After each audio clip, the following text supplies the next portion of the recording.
दोस्तों पर्पस क्या है स्टॉक मार्केट का? एक कंट्री के अंदर स्टॉक मार्केट बनती क्यों है, मतलब उसका पर्पस क्या है एक कंट्री के अंदर स्टॉक मार्केट का होने का? तो स्टॉक मार्केट जैसे कि हम जो स्टॉक मार्केट हम आपको बताया कि टू मेजर स्टॉक एक्सचेंज है इंडिया के अंदर, एनएसई बीएसई, जिसको आप स्टॉक मार्केट बोल सकते हैं डायरेक्ट इनडायरेक्टली। तो provide a platform where buying and selling of shares are taken place. So stock market is a place where buying and selling of shares are taken place, जहां पर shares को खरीदा बेचा जाता है। तो उसकी कंप्लीट प्रोसेस क्या है दोस्तों?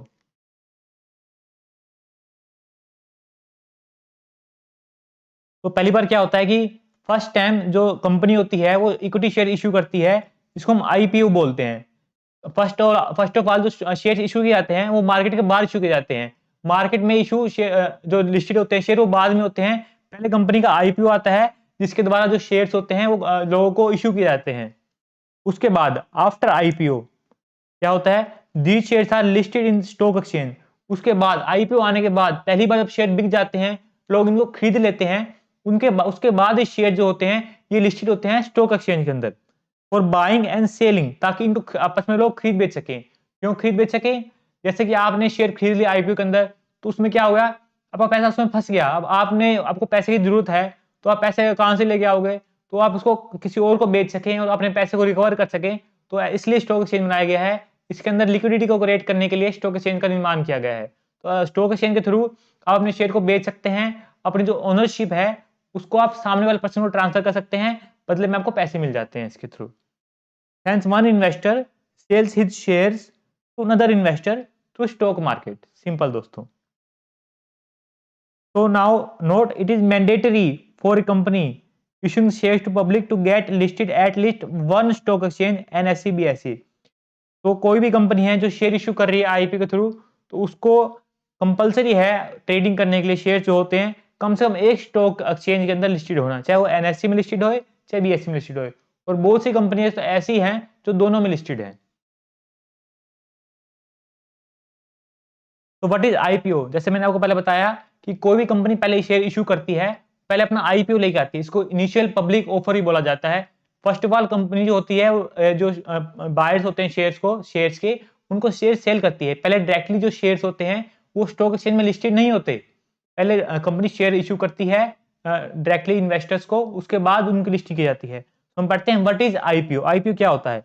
IPO means initial public offer. It is the first time a company issues shares to public. So then this is when private company goes public. मतलब इससे पहले जो कंपनी होती है वो प्राइवेट कंपनी होती है, उसके बाद वो क्या होती है, वो पब्लिक कंपनी बन जाती है, जिसमें जनता का पैसा इन्वेस्ट हो जाता है। In other words a company that privately owned until this become a publicly traded company. So before IPO a company has very few shareholders. IPO आने से पहले कंपनी के बहुत ही कम शेयर होल्डर होते हैं। उसमें कौन कौन आते हैं? तो उसके फाउंडर्स है, जिन्होंने कंपनी का ढूंढा, उस कंपनी में जो प्रोडक्ट है उसको लॉन्च किया, और एंजल इन्वेस्टर जो स्टार्टिंग में उसमें पैसा लगाते हैं, venture capitalist. During an IPO the company opens its shares for sale to public. As an investor you can buy the share directly from company and become a shareholders. तो जब तक company IPO नहीं लेके आती तब तक जो founder है, को फाउंडर है, वेंचर कैपिटलिस्ट है, एंजल इन्वेस्टर है। एंजल इन्वेस्टर क्या है, को फाउंडर क्या है, इसके बारे में पढ़ेंगे। इसके लिए हमारा स्पेशल चैप्टर भी है स्टार्टअप फाइनेंस के नाम से। तो आपकी जो सारी टर्म्स है वो क्लियर हो जाएगी, आप घबराइएगा मत।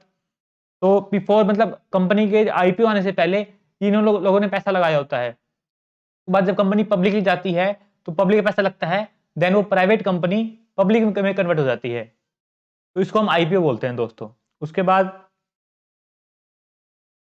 जैसे कि आपको एग्जांपल दे के बताऊं मैं रियल लाइफ का, अडानी वालमेर का जो आईपीओ आया था, जिसने रिटर्न दी थी आपको, जो भी शेयर्स आए थे इनके जो लिस्टेड हुए थे, 155% का इन्होंने रिटर्न दिया। तो काफी अच्छा रहा इनका आईपीओ। तो आप भी देख सकते हैं काफी आईपीओ निकलते हैं, आप उसमें पैसा लगा सकते हैं अगर आपके पास स्टार्टिंग में तो मनी है। वरना जैसे मैंने आपको बताया कि आप 500 से स्टार्टिंग कर सकते हैं आप इन्वेस्टिंग की, जिसमें आप अपना जो पहला कदम है स्टॉक मार्केट में रख सकते हैं, और धीरे धीरे आप अपने पैसे को मार्केट में आप इंक्रीज कर सकते हैं।